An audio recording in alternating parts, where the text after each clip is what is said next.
Hey, good morning. Happy Wednesday. What a beautiful day to be alive. I am. So excited, so happy. You know, this is one of my great opportunities to introduce somebody that's known me my whole life. He's my older brother. Actually, the only one that still talks to me. And I love him. He's a brilliant man. He's an incredible artist. And he's a loving human being. And I had the privilege of spending several days, several nights at his home in Greenport, Long Island, New York. And him and his wife, of a long time, showed me great hospitality, genuine kindness. I even got to play 2 rounds of golf with my brother. And that was a privilege. It was awesome.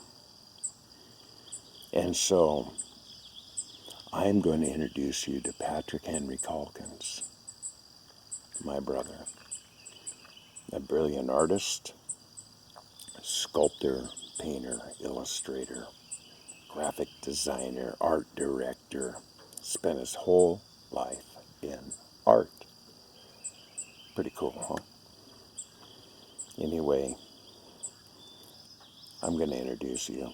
He's going to tell us a story. And that's a good one. All right. I'll be back. Actually, yeah, I'll be back.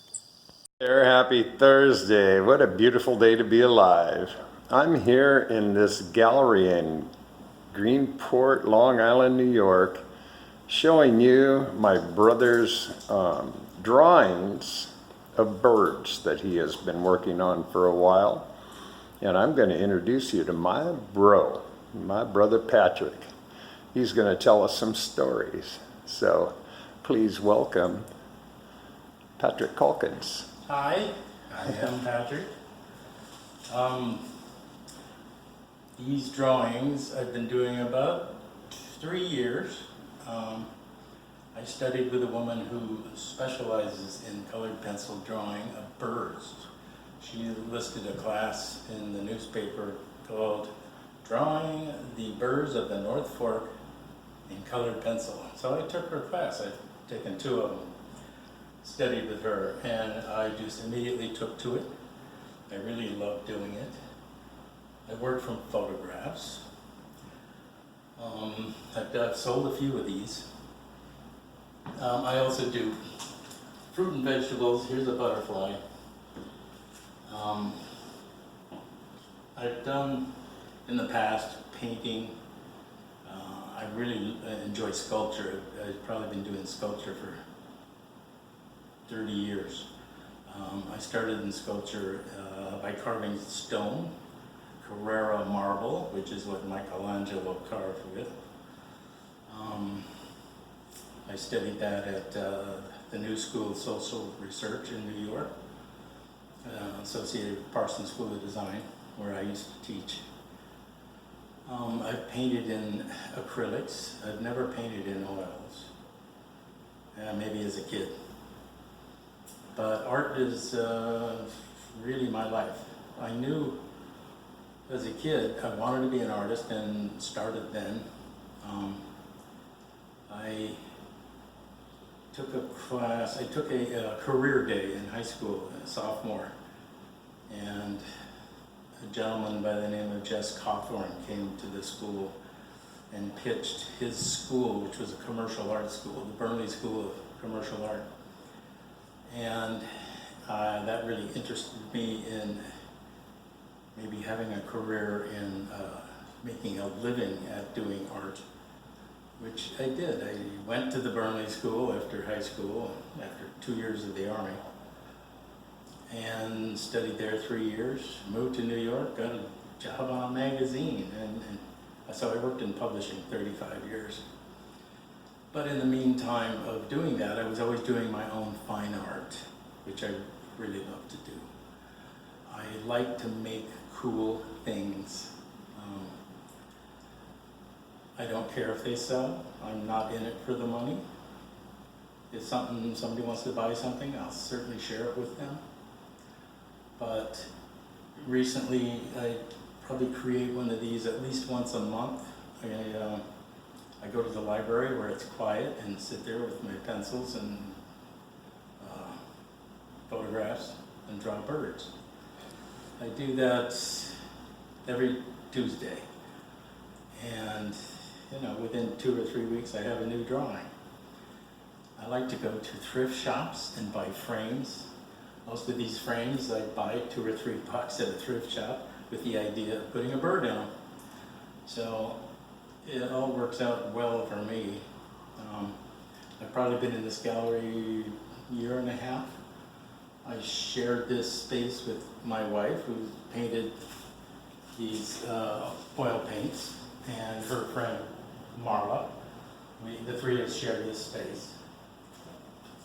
So it's a monthly fee we can certainly handle. But in the future, I will just keep doing what I do. And I don't see myself painting in oils or anything else. I really like the colored pencil. I haven't mastered it, but I have certainly been proficient at it, as you can see. So that's pretty much my story. Well, let's talk about your metal work. You've used to collect, you've lived by the railroad tracks, so you collect a lot of rusty metal parts. And how long ago did you start doing the welding and the sculpturing on the metal? Okay, let's go back probably 25 years when I moved out here.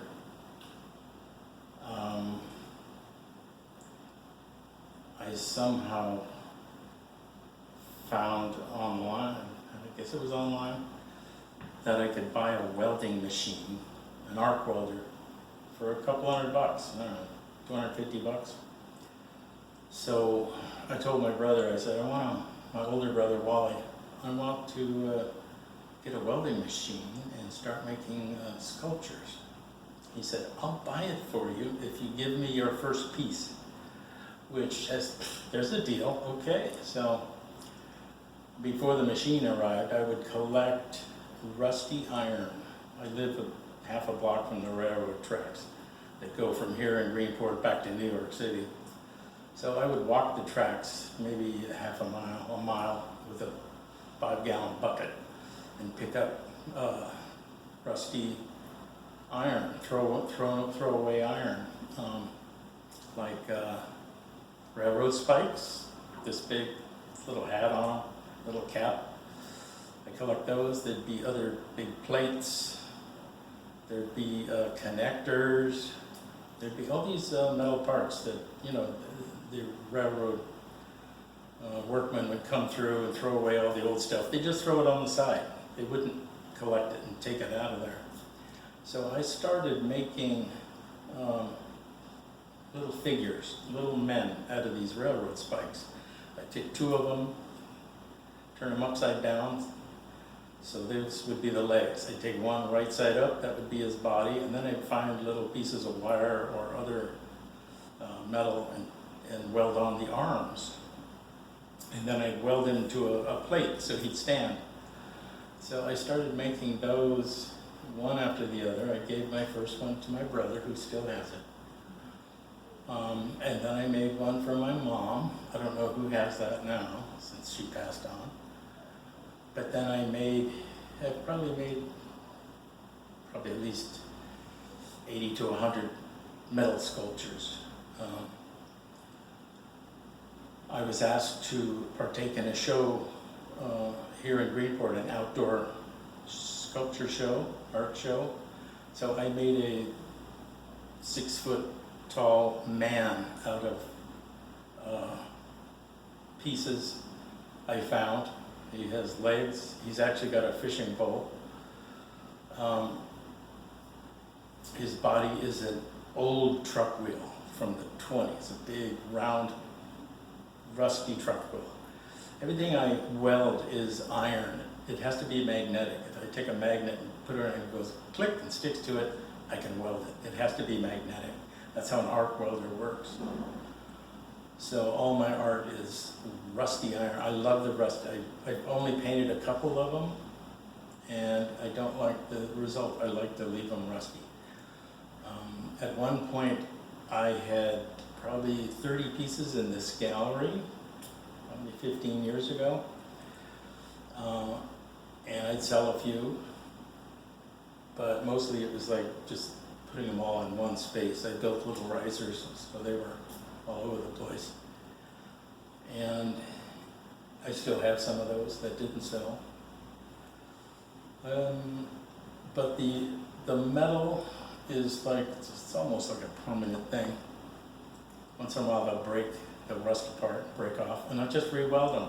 Mm-hmm. Before that metal sculpture, I did about 3 years of stone sculpture. And I made probably 5 pieces of stone. I did a fish, a salmon, popping out of the water. I've done 2 figures, 2 female nudes, torsos. I've done a polar bear cub, which I'm very proud of, actually, and a couple of abstracts. But once I left that school, I had no place to work because carving stone is messy and loud, noisy. But I'm pretty happy with what I've got from it. Those pieces of art I know will live much longer than I will. I don't know where they're gonna go. But at this point, I still enjoy doing the birds. It's quiet, it's contemplative. It has certainly sparked my interest in birding. Whenever I see a bird overhead, I look at it, see if I can identify it. I enjoy looking at raptors, egrets, water birds. I've seen some interesting things just by paying attention. Just off my kitchen window, I have a bird feeder, and that attracts a lot of different birds that I look at. And studied their anatomy. A lot of birds are very similar in their basic anatomy. So it's just a matter of color and plumage. Now, you also, you used to do a lot of graphic art, and you did a lot of, I guess they would have been acrylics that you were working with, because you still have some in your man cave. Yeah, those were paintings I did in the late 70s. I was unemployed at the time. I thought, I'm going to make a go at being a painter, which I did for 6 months. I probably painted a new painting every 2 or 3 weeks, and I still have them. They were never for sale. Probably did 6 or 7 of them.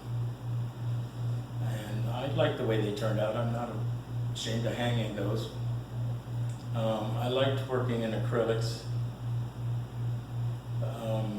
My wife says oil painting is much easier, but I never wanted to get involved with that. So they're very graphic paintings, almost simple, tonal, like Japanese paintings. And I remember you producing them. I mean, I'm, 6 years younger than you. And I remember many pieces from my childhood, like the Mickey Mouse one. Those were done in art school. Yeah. In going to Burnley School in Seattle in the 60s, we had assignments all the time, and I still have a lot of them in a portfolio. Mostly communication arts, advertising, posters, anything that would communicate ideas or events. And I did a lot of those. And I remember your first job in arts was in out in Federal Way or something. It was in Federal Way, Washington, south of Seattle. It was a advertising agency called Media Results, started by this brash New York guy. We had a few clients, a restaurant in Bellevue. We had an airline, a small commuter airline from Seattle to Spokane. We had some frozen food items. So that was a good experience because I got some portfolio pieces. Because when that went belly up in 1970, I packed up and moved to New York. So I had some actual portfolio pieces of printed material in my portfolio. And you went straight out of Burnley, right? You were out of school. I finished school in May and got the job the 1st of June, and I worked there probably till New Year's, I guess, of 1970, 69 to 70.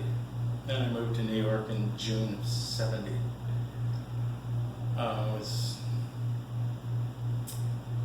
Got to New York and got a job at the post office actually at nighttime, so I could go to school during the day, which worked out because I went to the Parsons School of Design and studied magazine design, which I ended up teaching that class. I studied photography. I studied drawing. I took life drawing classes, which I'd done before, but just refreshers. So I kept taking lots of classes at the Parsons School and while working nights at the post office. Then I got it together and contacted an agent who finds people art jobs, and he sent me to this small magazine company and they hired me. So I really learned how to lay out magazines. I worked there less than a year before I stepped up to my next job. And that was Harris, wasn't it? No, that was, it was called Countrywide. And That's right. Stanley Harris was one of the principals of Countrywide. So I went to Countrywide for a year and a half. Did motorcycle magazines, worked on a horse magazine, American Horseman. There were gossip magazines. This place just cranked out magazines like crazy. And Harris did too, if I remember. You were doing golf. You were doing tons of different magazines there. From there, I went to a magazine, a new news magazine called New Times, which was came out twice a month, every other week. It was in competition with Time and Newsweek. We were the first color news magazine with color artwork and photographs inside, where Time and Newsweek were still all black and white. So we got some attention, and we covered stories that other magazines, news magazines, didn't want to cover. We exposed a lot of corruption in Washington and industrial corruption. If you remember Ford's cars that would blow up if you rear-ended them. Firestone 500 tires, which were bad. So they did all kinds of consumer stories. So I worked there a couple of years, and from there I moved to Miami. Oh, that's right. You worked for the Herald or I something. worked for the Miami Daily News. That's which right. is a daily newspaper. I lasted there about 3 months, and it's like, I'm a magazine guy, not a newspaper guy. I actually worked at the New York Daily News for 3 months when I realized I'm a magazine guy. So I should have known, but they moved me to Miami. I had a nice apartment overlooking Biscayne Bay. But the newspaper didn't last. The newspaper actually went out of business also, but I left long before that. But from there I went to another magazine called Caribbean Life and Times, which was a fun magazine covering the Caribbean. And then that eventually closed, and I said, all right, it's back to New York. So I packed up and moved back to New York about 1981, and freelanced for a while, did some magazine work, some advertising work. Then I got a job at a magazine company, Consumer Electronics, which was all about the booming industry of Walkman and stereos and all that kind of music making equipment people were buying then. So I've had a pretty good career in magazines. I'm retired now, and I'm pretty comfortable. But so doing this stuff now is very satisfying, and I'll just keep doing it. Well, I don't think I told you today, bro, how much I love you, man, but this has just been an awesome experience. I haven't been here since 1993, and I've had like 3 going on 4 glorious days with my brother and sister-in-law. And I think this is the longest time we spent together Since we lived in New York. mid-80s. Yeah. So Yeah. it's really been a privilege, and I thank you for your time to give me this interview, because I just love what you do and who you are. You are a champion in my eyes. Thanks, bro. Love Yeah. you too. All right, man. Peace out, everyone. Peace out. My brother Patrick. So now you have met my bro, Patrick Henry Calkins. He's a piece of work, and I love him so dearly. So check him out. Go find him. You can buy his art. His art is for sale. It is. He's on Facebook. Tell him I sent you. Tell him you want to look at some of his art that's for sale. He's got sculptures, he's got drawings and paintings, and he's a beautiful human being. So with all that being said, have a beautiful, wonderful, marvelous day. And boom, you've just been loved. Keep your peace together. Peace out.